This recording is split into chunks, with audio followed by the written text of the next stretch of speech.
Hello, my name is Father Joseph Dwight, and I have, in the last many years, more than 10 years, I've written many articles in this period of rather great confusion in the world, but also in the Catholic Church, and with the goal of trying to help people in this confusion to remain faithful to the truth from God that doesn't change with the world. I think one of the main strategies of the devil is to offer truth, but it's been changed in a very sly, sneaky way to give it more of a base of subjectivism and relativism. So after writing many of these articles on which you can find on my website, I decided to try to make a series of videos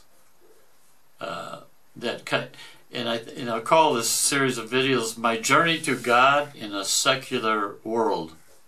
So I think I'll just start right from the beginning. And God has brought me through many experiences in my life, and I don't think it's by chance. And I'd like to share some of that with you, which I think could be rather helpful in this period of great confusion, in particular in the Catholic Church. So, beginning right from the beginning, I was born in Des Moines, Iowa. And also at that time there was, my parents were there, of course, and also my grandparents on my father's side. My grandfather was a dentist. He was a very good holy man. He helped many people during the Great Depression. He did their teeth for free. My grandmother, after she had 9 children, she became very involved in politics, and she even had President Lyndon Johnson in her house and so on. But in later years, you could tell that she didn't really have that peace and joy that my grandfather had, who was a very prayerful man, continually praying. And my grandmother more or less wanted to save the world with her protagonism, whereas my grandfather wanted to just do what the will of God in the present moment. And so, anyway, in any case, he was a good holy man. I remember when we grew up, while the grandfather was still alive, we moved to California. My family.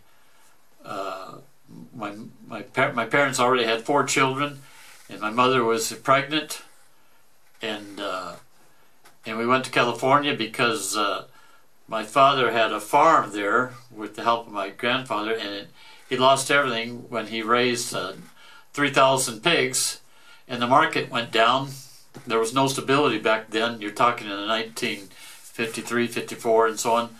And so they lost everything, and my grandfather helped my dad to finish his college, and then he looked around for a job, and he found the highest paying job for a teacher was in Barstow, California. So he didn't know where. He just looked on the map. Here's Barstow. There's a job for us. We applied. They gave it to us.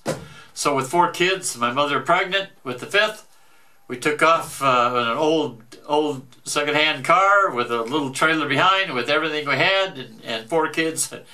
And we ended up in Barstow in August, and it was really hot because it's the desert. And my parents says, "Well, we'll stay here for 1 year and get out because it's too hot." But they stayed ever since. And anyway, what I was saying before was that every year, while the grandfather was still alive, we would make the trip in that old beat-up car with all the kids, straight driving from California to Iowa, Des Moines, Iowa, 36 hours straight, to be with the family and relatives that met every summer.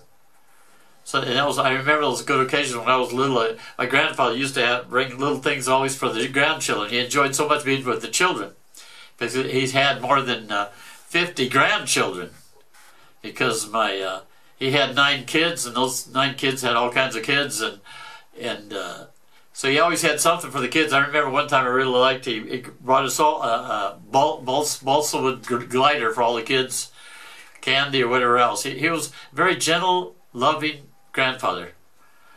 And so anyway, we went back there every year. And and then anyway, I went to in California. I did all my schooling in Barstow, California, and schooling, catechism. When I was really young, like in the first grade, my parents put us in the parochial school, but with 6 kids, they didn't have the money, so unfortunately I couldn't continue with the parochial school, even though the sisters from Mexico were very good holy nuns. And anyway, so then I went through the normal school, public school, and I went through everything, and I ended up at Barstow High School. I ended up, my graduating class was over 300, and I graduated valedictorian in Barstow High School. And I applied to UCLA, and I was accepted to go to UCLA. And so I went to UCLA, and UCLA, this would be 1970. I arrived in September 1970, UCLA, October, September. And as you know, UCLA was really do anything you want. When I arrived in UCLA in the big dormitory, Hedrick Hall, everything was changing then, because it was only 2 years after the 1968 revolution. So it was changing quickly. When I arrived there, though, in September 1970, the dormitory, 800, there was 400 on the female side, 400 on the male side, and it was prohibited. You were not allowed the males to go up the women's side or the other side. But that very quickly changed, because that was all those years of revolution, change everything, and very quickly do anything you want, So anyway, UCLA, and when I was in the college there, I thanks be to God, I continued the habit of my parents to continue to go to daily mass, and when I could, the rosary. And I can say now that I can see that's what saved me in an environment that was totally without God and all kinds of temptations. But anyway, I ended up what happened there. I was at a certain point, my 4th year of college, I was majoring in mathematics.